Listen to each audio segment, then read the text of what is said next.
Kovai prime time.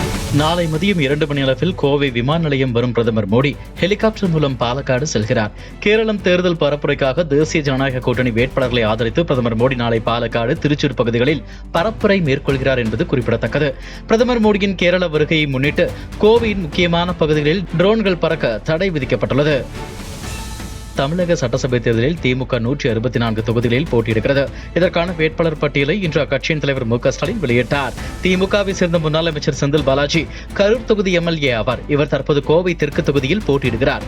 Karur தொகுதியில் ஆர்.சி.எம். தியாகராஜன் போட்டியிடுகிறார்.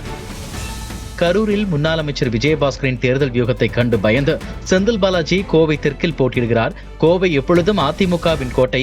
50,000 வாக்குகள் வித்தியாசத்தில் செந்தில் பாலாஜியை தோற்கடிப்பேன் என்று கோவை தெற்கு தொகுதி அதிமுக வேட்பாளர் அம்மன் அர்ஜுனன் உறுதியாக தெரிவித்துள்ளார்.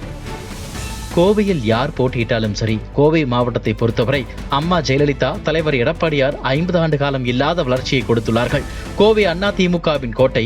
திமுக மீது மக்கள் அதிருப்தியில் உள்ளார்கள். மீண்டும் அதிமுக வந்தால்தான் கோவைக்கு மிகப்பெரிய வளர்ச்சி வரும். 5 ஆண்டு காலமாக கோவையில் எந்த திட்டங்களும் நிறைவேற்றப்படவில்லை.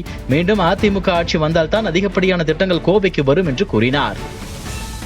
கோவை சௌரிபாளையம் பகுதியை சேர்ந்த ராஜ்குமார் என்பவர் கடந்த 10 ஆண்டுகளுக்கு மேலாக வேலவன் என்ற பெயரில் தனியார் பேருந்து இயக்கி வரும் நிலையில் தந்தையின் நினைவு நாளை முன்னிட்டு தனியார் பேருந்தில் இன்று ஒரு நாள் இலவசமாக பயணிக்கலாம் என்ற மகனின் அறிவிப்பால் பயணிகள் நெகிழ்ச்சி அடைந்துள்ளனர்.